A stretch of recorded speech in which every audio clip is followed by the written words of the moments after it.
Welcome to the Focus on Why podcast. I'm Amy Rowlandson and I ask my guests one simple question. Why? Focusing on the importance of why, I share with you the relatable, uplifting and inspiring conversations I have with people from all walks of life. This podcast will encourage you to focus on your why to enable and empower you to achieve the success you desire. Have a purpose, have a plan, focus on why. Before we get started, are you thinking of creating a podcast or are you a podcast host already? As a podcast strategist, I can help you to launch or relaunch a purposeful and profitable podcast which will inspire, entertain and educate a global audience. Simply book in a one-to-one call with me right now via the Calendly link in the show notes, and together we'll focus on the purpose of your podcast. Today on Focus on Why, I'm joined by David Charlton. Hello, David. How are you? Hi, Amy. Yep, I'm very good, thank you. And a big thanks for the invite onto the show as well. Really looking forward to it. Well, it's great to have a fellow podcaster on. Most definitely, and a podcaster who started about the same time as yourself as well. We started on the journey together. Yeah, that was a long time ago, back in April 2020. Who knew? Who knew what was going to come ahead of us? Most definitely. It's been an interesting journey, but a good one along the way. So tell me, what is it you're doing at the moment? So currently I support athletes from the talented youngster up to the professional, international level athlete, trying to help them improve their performance, basically. And it's through developing their mental toughness. My role is I'm a sports psychologist, so essentially I use the skills from evidence-based practice and from personal insights and experiences to help move them forward. And I love it. Yeah, brilliant. So did you go into sports psychology at university? How did it start? Oh, right. No, I started with basically had a big life event. So in 2007, my wife sadly got diagnosed with cancer. Had a really difficult 15 months, and she died in the November 2008. During that period of time, it was obviously a deep reflective period. I recognised that selfishly, in some ways, it didn't sit well with me at the time, but I was going to have a future. Obviously, she wasn't, and you only get one shot at life, ultimately. So during that period, I was thinking about, how do I want to live my life going forwards? And I thought about a career change. I did an open university course because I'd taken some time off work to fill in some time at that point. Anyway, fast forward to 2009, so 9 months after she died. Naturally, I was grieving. It was a really difficult time. However, I was made redundant from my job, and decision time was there. It was a case of, do you stick in the same line of industry, which was the travel industry at the time, or do I twist and go down this new path? So I took the very courageous decision, we'll say, without swearing, and went down this path. And I don't regret it for one instant, but it certainly had its interesting times. So what was the first thing you did when you went down this different path? What was the first step? So I went to Sunderland University and did a psychology degree. So I did it full time. So you can imagine you're in your mid-30s and you're around a bunch of 18, 19-year-olds. You're grieving. You're not in the best place mentally. It was quite exhausting, and I had to question myself an awful lot and seek as much support as I could really during that period of time. I think in my own mind, I wasn't sure whether I could do it. Every day there was an element of doubt there. Even you get good grades, decent grades in the first year, decent grades in the second year. I'd still be questioning whether I could do it in the third year. And that continued. I actually got the degree. Then I went on to do a master's degree and still had the same doubts. And got the master's degree. And then you do a 2-year supervised practice period to get chartered as a sports psychologist. So there was like a 7-year journey to get chartered. I suppose I had the end. I knew what the end looked like up to a point, or I thought I did, was getting the chartered status. But then okay, you get the chartered status, but there's still many challenges after that as well. And is it an area where it's quite competitive to get jobs? Well, this was one of the difficulties I had. So when I was doing when I was doing the degree in the third year, you get optional modules. And I did sports psychology and I also did occupational psychology. And I really enjoyed the occupational side. And it had links, I suppose, with my previous work. So I was, right, do I go down occupational or sport? And I followed the heart ultimately. But I knew if I went down occupational, it would likely be, I could probably pick up a job quite easily and a steady job. So in sport, at that time, there's a jobs website on UK Sport. There was probably one job every 2 to 3 months would actually come up. So it was, how am I going to make this work? Well, I wasn't really worried about that at the time. I was just like, let's just get there and then we'll worry about it. But now, if you look at that same website, the field sports psychology has grown exponentially, and there's probably 3 or 4 jobs each week on there. So it's a thriving field, and I think with COVID, it's opened up even more opportunities as well. I know certainly from my side, my business has changed dramatically in the last 2 years because of COVID, for the better. So yeah, it's exciting times ahead, I think, in the field of sports psychology. So I asked you why you started in terms of the how you started, but let's go to the why you started. Yeah, pretty easy, really. It's to make a positive difference to people's lives. And as I alluded, it could be the youngster up to the professional level athlete. I think where the youngster, that part comes into it is, personally, I was a very quiet, shy child. Didn't have much confidence at all, and I was quite a talented golfer, and because of the lack of confidence, it meant I didn't push on once I got to the age of 16, 17. I then got into some football coaching, and again, I had some setbacks, some knockbacks along the way, and I didn't respond very well to them.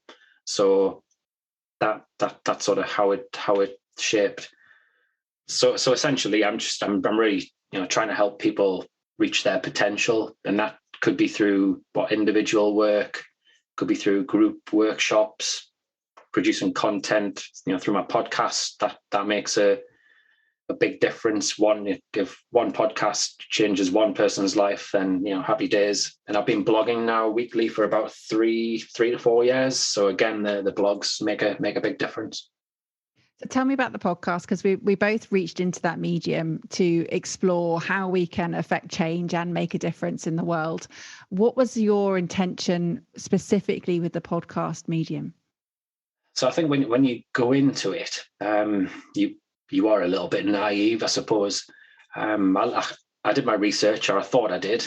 I recognised it was a growing sort of avenue, if you like, to be able to showcase your business and also affect change. What I didn't realise how much, in all honesty, until now, 2 years in. Yeah, my podcast's what's called Demystifying Mental Toughness.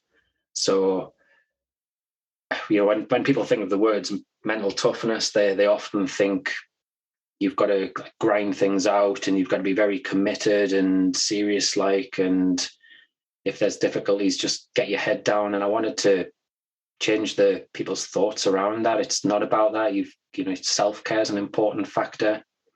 Also, I think that those words that they're quite egocentric and macho, and I wanted again to shift that. There's plenty of female ladies out there who are mentally tough and have gone through difficult times and prospered.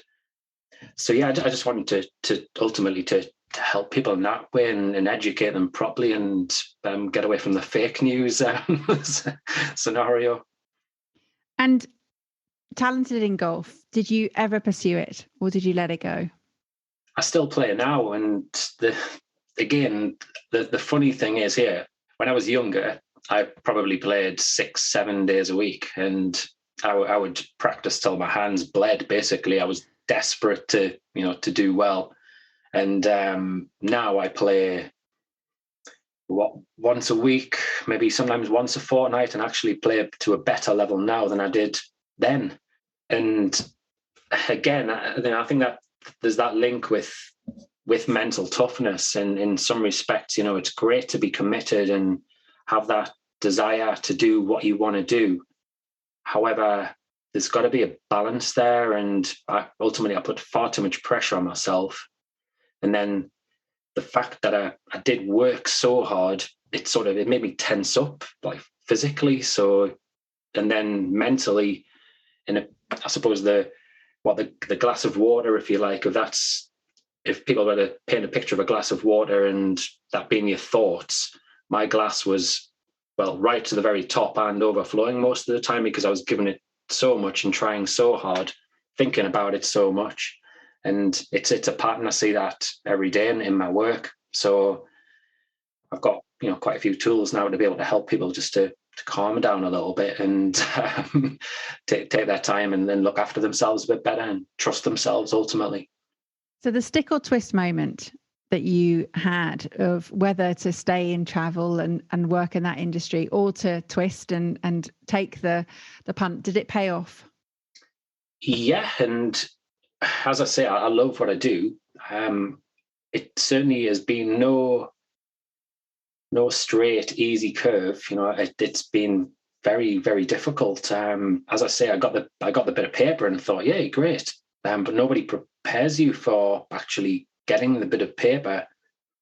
And yeah, I think there's a bit of a gap, actually, to be honest, in the training there, where they don't necessarily help you have the business skills in order to then go on and gain the clients, unless you end up working in a university setting or you're fortunate enough to get a job. But then the competition is really, really fierce. So yeah, I suppose I've spent the last 6 years always upskilling and trying to stay current when it comes down to helping develop and grow my business. And I suppose as a result, I supervise a number of sports psychologists in training, and I'm really passionate about trying to help them, because I know the difficulties I had in those earlier years, and trying to help again make a positive difference with them, sharing my experiences certainly from the business angle. And podcasting is definitely one of those positives in order to get your name out there and people to understand more about your work. So tell me some of the ripple effects that have happened as a result of the podcast, David. Ooh, where do we start? I think, a classic one would be, I've interviewed a variety of people in Australia, be it psychologists, coaches, different sort of mentors in that way. And as a result, you end up tapping into that market and in some respects their network. And yeah, that's gained me some leads and some positive conversations. But not, I suppose then I can remember actually when I was talking about Australia there, one conversation I had was with a cricket coach, and it ended up where I didn't get the work, but I passed it on to one of my trainees, and this was free work. This was for one of my trainees to do. He ended up doing a a number of workshops and one-to-one work. So he's having a positive influence on probably in the region of about 50 to 100 lives. So indirectly, yeah, that podcast has done that. And I'm physically not, I suppose, making that change, but it's happened, and that sort of thing has happened on a number of occasions. And the purpose piece, David, how important do you believe purpose is to your work? Ooh, well, it's very easy to go through days where you're operating at 60, 70%. But then you're not, in my eyes, you're not doing yourself justice, nor the people that you're serving justice. So it's absolutely, yeah, it's huge as the purpose piece. And for me to find my purpose, it's a case of looking at my values, so my core values, the business's core values, and then keep going back to that from time to time, because things shift. We've had COVID. I'm now happily married with a 4-year-old and a 6-year-old, and the goalposts keep changing with the way what life presents itself with them, and the things they're learning and their interests. So you've got to keep adapting, but always going back to your core interests, your core values, to make sure that they're aligned.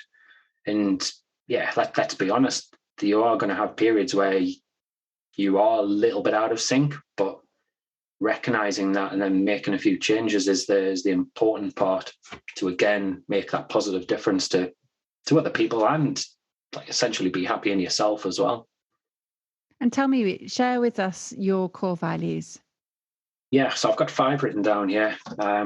We've got exploration, we've got challenge, excellence, and then I've got family and health. So do you want me to tell you a little bit more about some of those? Yeah, where would you say, if you had to pick one, which one would be the one that's at the top, that sort of sits above all the others? I would say it's actually health, really. You don't have anything without your health. Obviously, I've been through it with my wife and losing her. And yeah, I mean, the impact that then had on myself and other people around us. And you've got your physical health, but you've got your mental health as well, and the two are very closely linked. Personally, I mean, I use running as a way to get me through the really difficult period, but then I think as a result, I physically taxed my body too much, and then I've had a back problems really for the last 10 years, which, because I'm really active, mentioned about exploring and getting out there, and I've had periods in the last 10 years where I haven't been able to do that sort of thing, which then obviously impacts your mental health, and then you've got to find solutions to overcome that. And do you think, had you not had that life event, David, that you probably wouldn't be doing any of this and be as aware of your physical and mental health the way you are? Yeah, without doubt. I mean, you've got the life event, and then making the decision to make the change, and then obviously the training and the work experience that comes with it. I mean, I did have an interest in the field initially, but yeah, I think you learn so much during the education. From I initially did an NLP course when I first got going, and I've always been an avid follower of Tony Robbins since my early 20s, so picked up loads from him. But when we're going into health here, one model I come back to time and time again from my undergraduate degree it's around self-determination theory, and you've got 3 basic psychological needs. You've got the need for autonomy, so essentially having some control over your life and your destiny. You've got the need for competence, so trying to master tasks. and the need for relatedness. So being connected to other people and that sort of sense of belonging there. And if you can get a nice balance between the three, then you'll generally be in kilt. So I always keep going back to that if I'm having a period where I'm struggling, and there's certainly been a few of those. I love that. And explain to me what exploration, challenge, excellence, family, and health, what they each mean to you. So exploration would be traveling, it would be cooking and like eating different foods. In COVID times when we were locked down, exploration was tricky to say the least. But for me, it was right. Okay, we can go out and do some exercise. Right, where will I run today? And then I would find 25 different runs within a 2 or 3 mile radius. So that was exploration then. The challenge bit has changed. It used to be to really, I suppose it was the physical challenge. I mentioned about running. I did a marathon when Alex was ill. Then I went on and did 2 more until the back problems came along. So that was like the physical challenge. But then I think really what I've ended up doing unconsciously in some ways is with the business and the career change, really that has been the challenge to make that a success, which is where the excellence ties in quite nicely, is being excellent at what I do in every aspect, and being efficient in that angle. And also when it comes down to like serving the people, my clients, is making sure I give an excellent service as well. I think working in the travel industry and being on the side of watching people give appalling customer service, that's definitely had shaped my sort of my experiences and my perspective around that. Family is about my wife and kids, and getting a nice balance between work and life. So you work to live ultimately, as opposed to living to work. Because I know certainly I've fallen into that trap in the past. And the health piece, I think we touched on the health piece already. As I say, that for me, physical and mental health is you don't have anything if you haven't got that. So go back to that work to live element. So you choose work that you enjoy to live your life, because a lot of people would say work to live or live to work. So which some people can see that from different perspectives if you think about it. So it's a case of, are you focused all on work, or are you focused all on life and on living? But actually you can enjoy equal amounts. If you love what you do, then where do you have your boundaries? It's a good question, that one is. So if we consider the work element, so what you can do is you can write a list down, can't you, of the tasks that you enjoy doing. And if you're in a fortunate enough position for the tasks that you don't enjoy doing, and you've listed that down, you can find a VA, or you can find some support to be able to help you with those tasks. That's a potential solution for people. In terms of the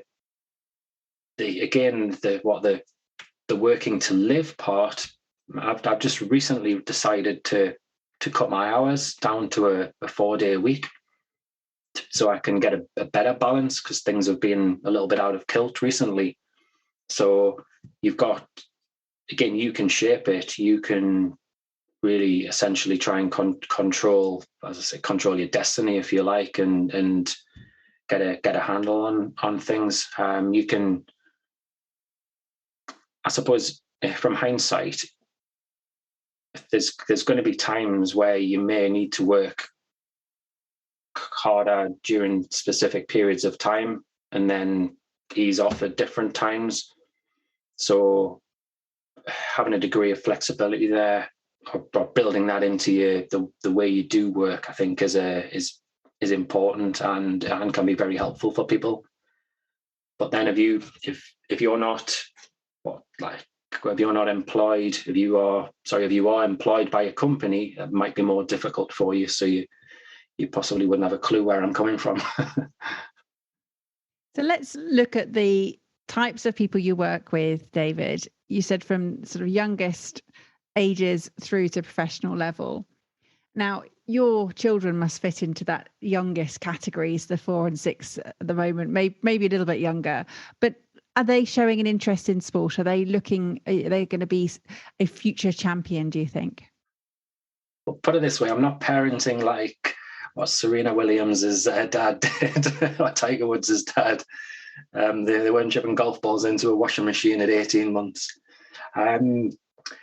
Or Andre Agassi. I know that Andre Agassi's dad had the sort of table tennis bats taped to their wrists in the cot, to hit the mobiles above them. So, and Definitely. then he went on to tennis.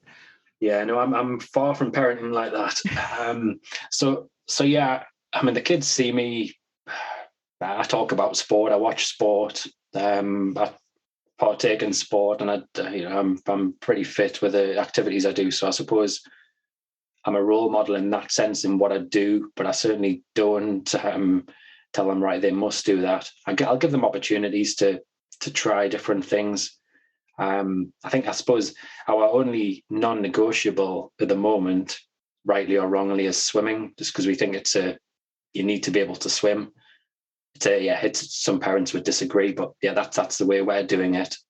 And I suppose the danger I find when I'm talking to parents about this sort of thing is there's so many things that kids can be doing, and a trap that many parents can get into seems to be that they'll have their kids in pretty much some sort of activity most nights of the week, and that's born out of the fact that they're looking over their shoulders and seeing another parent's doing that and another parent, and it becomes a bit of a competition in that way. So I suppose we're trying to do it slightly differently, and because I suppose our argument would be when they're at school, they're sort of stressed to a degree. They're getting told what it is that they have to do. So trying to just get a balance there where we'll gently encourage them and let them try things and let them explore and have a bit of fun in the process, and then what will be will be. And you mentioned the self-determination needs, was it, that you learned in? Yes, so it was through self-determination theory. You've got the basic psychological needs. What other theories or have given you the most impact in your own living? So not just at your work side, but the psychology of understanding from a mental toughness perspective, or from a mental awareness. What's really been a useful tool that others could probably adopt? So, well, from my podcast, really, it's based around Professor Peter Clough's work, which is the 4 C's mental toughness framework.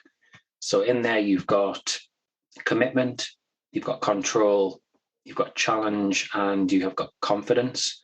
And then it's broken down into 2 sub-measures for each of those elements. So for commitment, you've got goal orientation and achievement orientation. Challenge, you've got risk orientation and learning orientation. Confidence, you've got confidence in your ability, and then you have interpersonal confidence. And then control is life control and emotional control.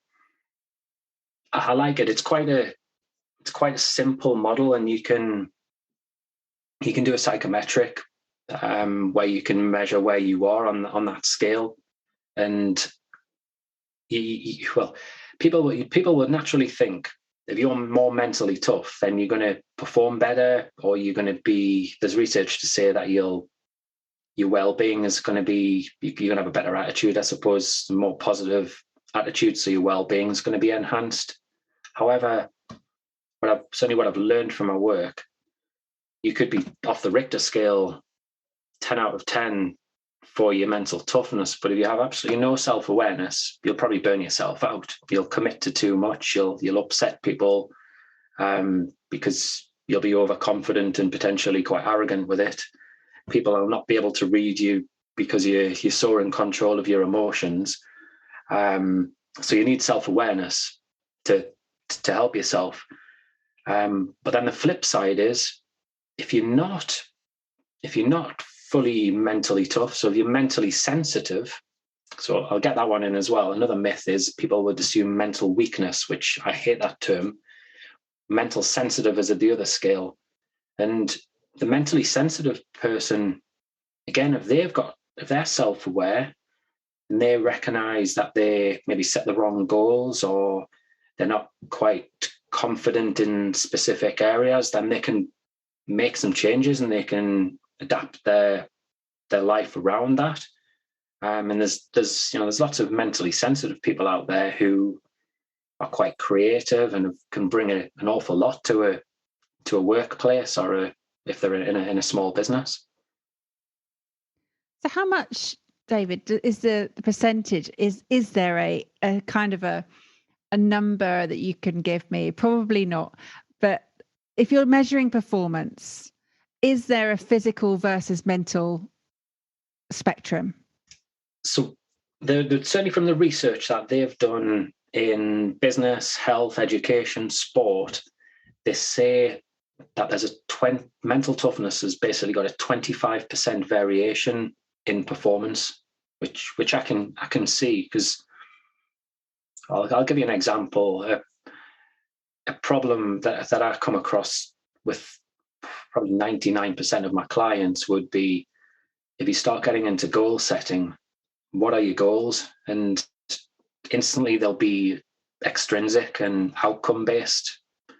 And okay, that's fine to a degree, but you need to have a balance there. You need to have intrinsic goals which are under your control. So we call them process goals in sports psychology. So, I suppose I'll give you an example. If we go with we'll go with a footballer for argument's sake. So we have a centre forward who they're a goal scorer in football.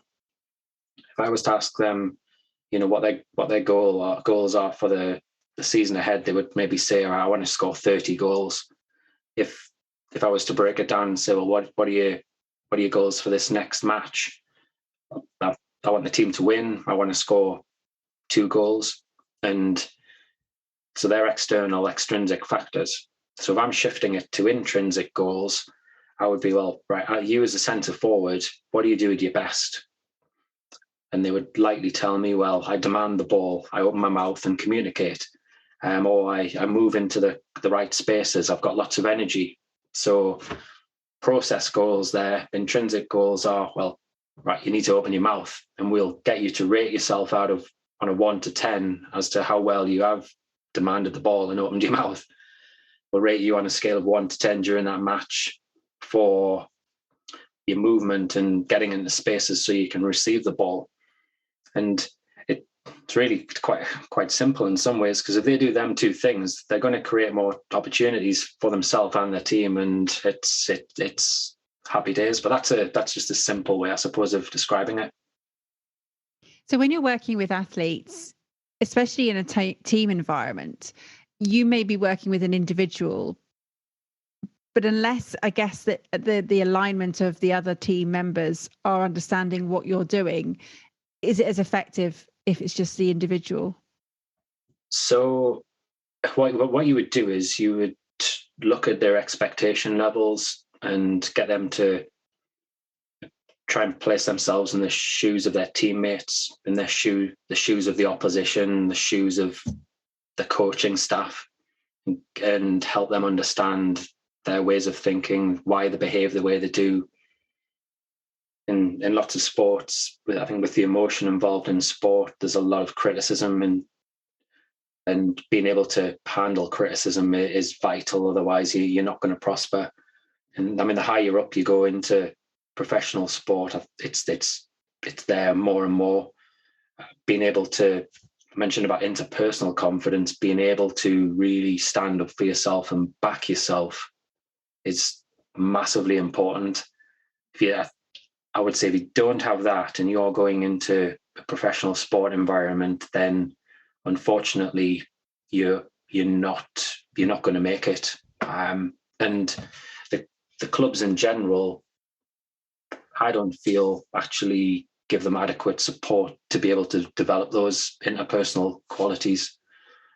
Stick my neck out on that. And it's interesting you talk about backing yourself and recognizing how to take on board criticism. We're talking about sort of external criticism and comments that are made. The self-talk clearly is really important. You know, what you're saying to yourself, and then being able to communicate really positive language to yourself, both internally but also externally. As a professional speaker, that sits alongside being a professional sportsman.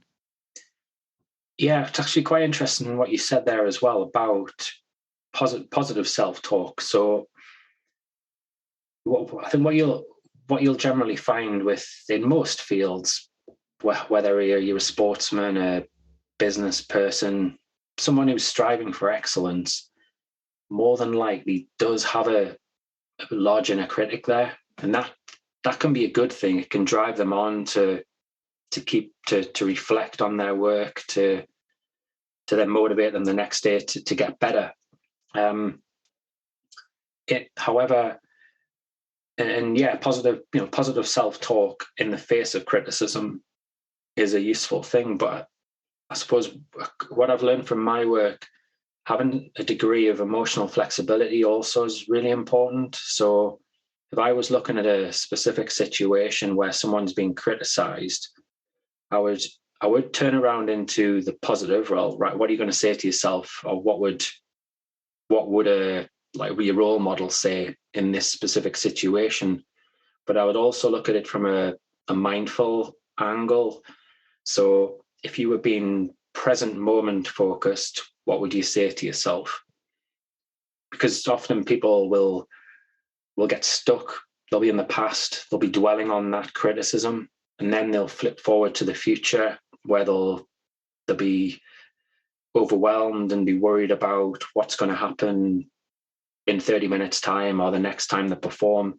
And then they're back to the past, and they flip backwards and forwards between past and future, and they can never get themselves in the moment.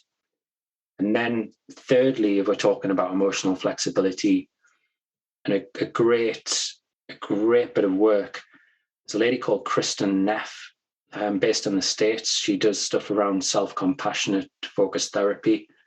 So being able to be self-compassionate to yourself that's a skill in itself as well. And I think that can really help people deal with criticism. So I'll give you an example. If you've been criticized by someone, then it's very easy for your inner dialogue to be very critical as well. So if you think about the tone in your voice, it can be quite harsh. Often that might be like an unconscious reaction from many years ago from your parents. So being able to switch that tone so it's a caring, compassionate tone, and as well as the actual language, is a skill, and I think anybody in any walk of life can really benefit from. Oh, it's fantastic. I'm glad I asked. It's really, really interesting to go into the emotional flexibility side of things. And also, I love the Professor Peter Clough's 4Cs model. I think that's something that we could all take on board and have, even if there is you said there's a psychometric test measure. Is that available to anyone? Was that free, or is that something you'd have to pay for? Yeah, I mean, I suppose I'll do the sales pitch if people want to get in touch. Then yeah, I can quite happily put them through an MTQ measure. It does cost, but yeah, it takes about 90 minutes in all to go through a proper feedback session, and yeah, is hugely valuable. Yeah, I could see the value in that for sure.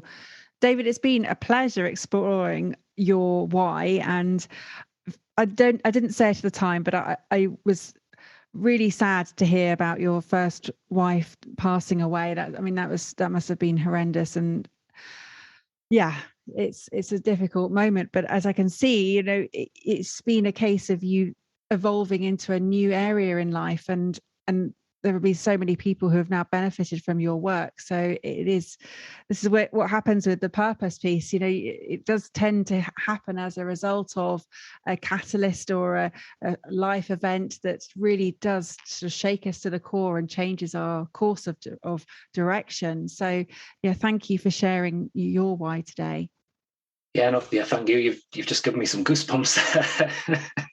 Yeah, I think I was guilty of in the past of like running away from problems. I suppose it really taught me that I didn't have anywhere to hide there. I had to really deal with that. And then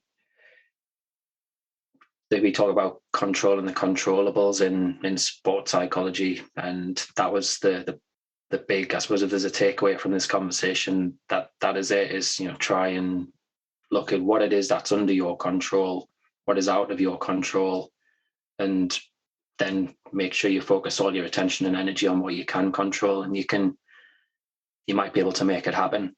There's certainly no reason why not. There's only you potentially stopping yourself. Wow. And you mentioned earlier the psychometric test that you could run through with people, which is brilliant. What else would people get in contact with you for, David, and how could they get in contact with you? So I'm on all of the social media channels for starters. I'll not reel them all off. Probably the two easiest ones would be Instagram, where I'm under Mental Toughness Matters, and then on LinkedIn, if you search for David Charlton and Sports Psychology, you'd find me. And yeah, please check out my podcast there called Demystifying Mental Toughness. It's on Apple and Spotify and all of the like.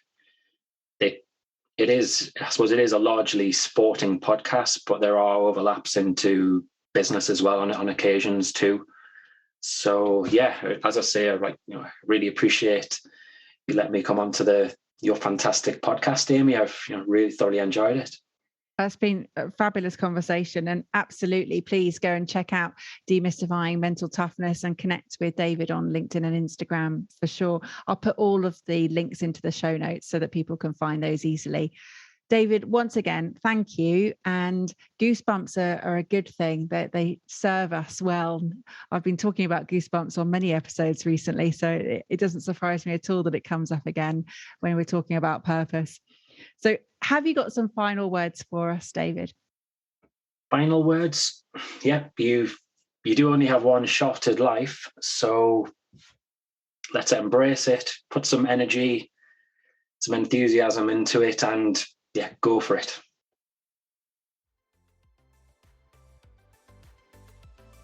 How has this conversation had an impact on you? What value have you received from tuning in? What are your reflections with actions? Please take a moment to leave me an Apple Podcast or Spotify review sharing how Focus on Why has made a difference to you today. Remember, the conversation doesn't end here. To keep it going, simply connect with me on LinkedIn, Instagram, Facebook or Twitter, or join the Focus on Why Facebook group. All the links are in the show notes. Have a purpose, have a plan, focus on why.